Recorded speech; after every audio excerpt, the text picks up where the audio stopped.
Tri Sutrisno, mantan Panglima ABRI dan mantan Wakil Presiden ini mendukung rencana untuk pencopotan Gibran sebagai Wakil Presiden. Ya, namun demikian Luhut Binsar Panjaitan mengatakan bahwa yang mau melengsarkan Gibran adalah kampungan dan tak pantas hidup di Indonesia. Sungguh majlub sekali. Inilah Luhut Binsar Panjaitan. Ini apakah disebut-sebutkan ada Presiden Prabowo ini menegur Panglima TNI, ini benar Pak Luhut? Nggak ada gitu-gituan. Itu kan bisa aja terjadi. Nggak ada hal yang aneh-aneh kok itu. Saya Pak Luhut memantau itu Pak ya. Dan katanya disebutkan dengan adanya pemerintahan pemakzulan Pak Gibran juga dipertahankan. Apakah benar gitu Pak Luhut? Apa itu? Ada unsur pemakzulan Pak Gibran dari Pak. Ada itu apa sih? Kita ini harus kompak gitu aja sekarang. Ini keadaan dunia begini, ribut-ribut gini kan kampungan itu. Jadi kita harus fokus gimana mendukung pemerintahan itu dengan baik. Berarti sama sekali Presiden Prabowo itu tidak menegur Panglima TNI terkait mutasi kemarin? Tidak ada, saya tahu itu.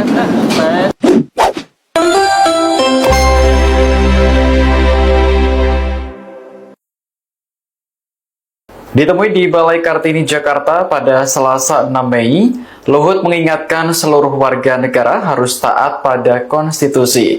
Ia berpesan jangan sampai Indonesia dipecah belah oleh kekuatan asing. Luhut pun menilai usulan untuk mencopot Wapres Gibran juga bisa membuat Indonesia terpecah belah. Sebelumnya, Luhut menyebut orang-orang yang mendesak pergantian Wapres sebagai kampungan. Hal itu diucapkan Luhut di Istana Kepresidenan Jakarta pada Senin kemarin. Menurutnya, saat ini yang terpenting adalah mendukung pemerintahan, bukan ribut soal pergantian Wapres. Adapun usulan agar Wapres Gibran diganti berasal dari Forum Purnawirawan Prajurit TNI. Dalam lembar pernyataan sikap yang beredar, ada 8 poin yang kemudian ditandatangani oleh sejumlah tokoh seperti Wakil Presiden ke-6 Tri Sutrisno. Namun di tengah isu usulan pencopotan Wapres, Tri Sutrisno bertemu dengan Presiden Prabowo dalam acara Halal Bihalal Purnawirawan TNI Angkatan Darat.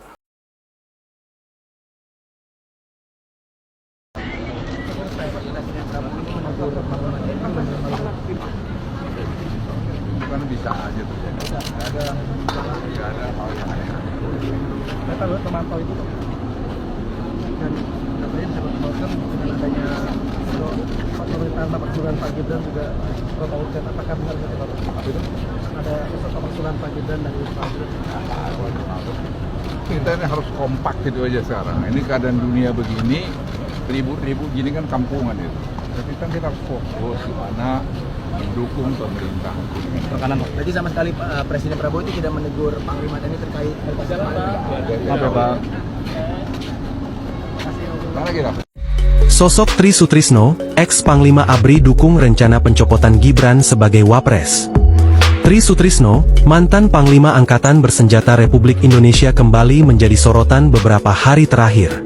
Hal ini tak lepas dari rencana pemakzulan Gibran Rakabuming Raka sebagai Wakil Presiden RI. Menurut pemberitaan yang ada, Tri Sutrisno turut mendukung rencana pencopotan Gibran. Bahkan ex-Wakil Presiden RI itu dikabarkan turut memberikan catatan-catatan khusus kepada Presiden RI Prabowo Subianto. Selain Tri Sutrisno, ternyata ada ratusan pensiunan TNI yang mendukung rencana pencopotan Gibran Rakabuming Raka. Pensiunan TNI itu terdiri dari beberapa matra. Mereka yang mendukung rencana pencopotan Gibran Rakabuming Raka berasal dari pensiunan TNI AD, AL, dan AU. Adapun jumlah pensiunan yang mendukung pencopotan Gibran yakni 103 Purnawirawan Jenderal, 73 Laksamana, 65 Marsekal, dan 91 Kolonel. Dikutip dari laman resmi Pusat Penerangan Markas Besar Tentara Nasional Indonesia, Tri Sutrisno lahir di Surabaya, 15 November 1935. Pria kelahiran 15 November 1935 ini adalah anak ketiga dari pasangan Soebandi dan Mardiah. Awal mula karirnya di militer yakni saat ia berusia 21 tahun tepatnya tahun 1956, ia diterima menjadi taruna Akademi Teknik Angkatan Darat. Baru setahun menjalani pendidikan, Tri Sutrisno sudah harus ikut berperang. Saat itulah ia mengawali karir militer sebagai prajurit yang turut bertempur melawan pemberontakan pemerintahan revolusioner Republik Indonesia. 5 tahun setelahnya atau 1962, Tri Sutrisno terlibat dalam operasi pembebasan Irian Barat. Disitulah ia mengenal Soeharto. Kala itu, Soeharto yang sudah berpangkat Mayor Jenderal ditunjuk Presiden Soekarno menjadi Panglima Komando Mandala yang berpangkalan di Sulawesi. Kedekatan antara Tri Sutrisno dengan Soeharto terjalin dari tugas tersebut. Soeharto kemudian terpilih menjadi Presiden kedua RI pada 1968.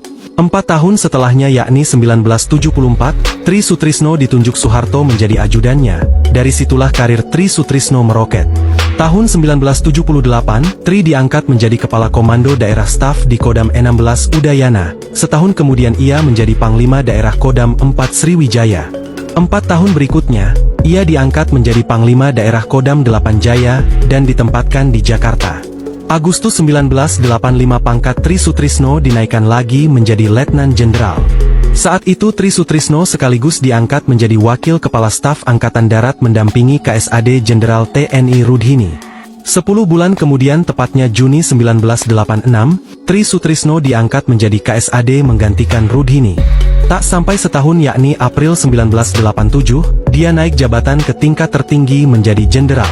Jabatan KSAD diembannya selama 1,5 tahun, hingga pada awal 1988 ia dipromosikan menjadi Panglima ABRI menggantikan Jenderal TNI LB Moerdani. Tri Sutrisno akhirnya memimpin ABRI selama 5 tahun sejak 1988 hingga 1993. Ketika itu ABRI masih terdiri dari institusi TNI AD, TNI AL, TNI AU, dan Polri. Tri Sutrisno terpilih menjadi Wakil Presiden RI dalam Sidang Umum Majelis Permusyawaratan Rakyat tahun 1993. Ia dicalonkan oleh fraksi ABRI MPR RI, mendahului pilihan terbuka dari Presiden Soeharto ketika itu. Tri Sutrisno tercatat menjadi Wakil Presiden Soeharto yang ketiga dari kalangan militer. Ia menjabat di kursi RI 2 persis setelah Soeharmono turun tahta. Tahun 1998 tugas Tri Sutrisno sebagai Wapres berakhir. Ia lantas digantikan oleh B.J. Habibie yang terpilih sebagai Wakil Presiden melalui Sidang Umum MPR 1998. Di sisi lain, diketahui istri Tri Sutrisno bernama Tuti Sutiawati atau akrab disapa Mami Tuti dan kini sudah berusia 84 tahun. Tutu Sutiawati dulunya adalah seorang guru, keduanya memiliki 7 anak. Mereka yakni Nora Tristina, Taufik Dwi Cahyono, Firman Santiabudi, Nori Chandrawati, Isvan Fajar Satrio, Kunto Arif Wibowo, dan Natalia Indrasari.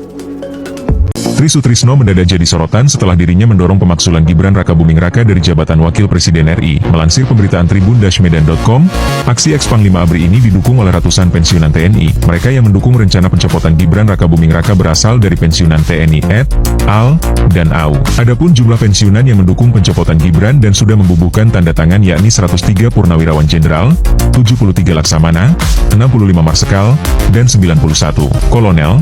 Forum Purnawirawan Prajurit TNI membuat pernyataan sikap terhadap wacana pencopotan Gibran. Kegiatan diselenggarakan di kawasan Kepala Gading, Jakarta Utara pada Kamis, 17 April 2025 lalu. Tak hanya Tri Sutrisno, surat pernyataan itu turut ditekan oleh mantan Menteri Agama Fachru Razi, KSAD periode 1999 hingga 2000 Jenderal TNI, Purnawirawan, Tiasno Soedarto, KSAL periode 2005 hingga 2007 Laksamana TNI, Purnawirawan, Slamet Soebijanto, KSAU periode 1998 hingga 2002 Marsekal TNI, Purnawirawan, Hanafi Asnan. Profil Tri Sutrisno, dikutip dari laman resmi Pusat Penerangan Markas Besar Tentara Nasional Indonesia, TNI, TNI Mil ID, Tri Sutrisno lahir di Surabaya, 15 November 1935. Pria kelahiran 15 November 1935 ini adalah anak ketiga dari pasangan Soebandi dan Mardiah. Awal mula karir Tri Sutrisno di dunia militer yakni saat ia berusia 21 tahun tepatnya tahun 1956, ia diterima menjadi Taruna Akademi Teknik Angkatan Darat, ATK. Baru setahun menjalani pendidikan, Tri Sutrisno sudah harus ikut berperang. Saat itulah ia mengawali karir militer sebagai prajurit yang turut bertempur melawan pemberontakan Pemerintahan Revolusioner Republik Indonesia, PRRI. 5 tahun setelahnya atau 1962, Tri Sutrisno terlibat dalam operasi pembebasan Irian Barat. Disitulah ia mengenal Soeharto. Kami usulkan dia untuk dilengserkan karena kami sayang dengan Prabowo. Saya ikut mendirikan Gerindra. Ya. Saya bawa 26 pati dan kolonel untuk memenangkan Gerindra, untuk bisa Gerindra duduk di Senayan. Ya. Tidak untuk apa? Untuk Gibran, tidak. Gibran sangat jauh dengan anak saya, tua anak saya. Katanya punya ijazah di UTS, anak saya S2 di UTS. Saya sampai coba cari sana, ada nggak nama itu? Tidak ada. Saya inginnya tetap Prabowo silakan jadi presiden. Adik saya, dia 5 lifting di bawah saya. Ya, saya masuk Akabri tahun 65. Mungkin keluarga itu belum membuat melitur kayu atau segala macam. Saya sudah mengabdi. 34 tahun saya mengabdi di ABRI dan sekarang sudah 22 tahun hampir pensiun. Enggak mengharapkan apa-apa. Cuman mengharapkan supaya kembali ke rel. Ya. Saya sebetulnya sudah membawa resume untuk bagaimana kesalahan sampai dia diangkat. Ya. Nanti saya serahkan pada Deaman untuk apanya itu, karena saya lupa membawa. Dan 8 itu kalau yang pertama dilakukan itu otomatis nomor 2 sampai nomor 8 itu harus dilakukan. Ya, tapi banyak pihak yang tidak suka. Karena kalau kembali ke Undang-Undang Dasar 45, partai tidak ada. Tidak ada. Sistem demokrasi kita tidak ada partai. Dan presiden seumur hidup. MPR menjadi lembaga paling tinggi. Siapa bilang? Karena itu Pak Harto, bukan Bung Karno. Tapi tidak ada. Juga bukan tidak terbatas presiden itu. Terbatas. Cuman sistemnya tidak ada. Dan ini tidak disukai kalau kembali ke Undang-Undang Dasar 45. Nanti kita akan bahas soal yang poin 1. Tapi yang saya bicara soal poin ke-9 itu benar ada? Ada. Itu usulan daripada Habib Rizik. Bagaimana kemudian para purnawirawan ini bisa bertemu dengan Habib Rizik? Oh, kami putar. Untuk mendengarkan suara rakyat kami putar. Bahkan saya ini terlambat. Karena saya diundang oleh MUI dan Muhammadiyah. MUI dan Muhammadiyah? Maksudnya? Di belakang bertemu. Membicarakan apa Pak Soeharto? Ya? Membicarakan apa? Enggak, ya karena dia cuma mengatakan kami mendukung Pak Harto. Kami mendukung 8 poin itu? Yes. MUI dan Muhammadiyah? Iya. Ini bukan asal klaim nih Pak, atau perorangan? Tidak. Secara organisasi atau perorangan? Secara organisasi. Sorry, ini agak serius Pak. Kalau bicara soal secara organisasi, dari mana Bapak bisa mengatakan bahwa MUI dan Muhammadiyah mendukung purnawirawan TNI 8 poin usulan itu? Secara organisasi pada Pak waktu itu bersurat kepada mereka, oh Pak, nanti kami undang Bapak bertemu sana. Tapi kami mengundang, tapi kami mendukung 8 karena itu. Dan kami mendukung bahasanya seperti itu. Iya. Ini MUI atau Muhammadiyah atau keduanya? Duanya.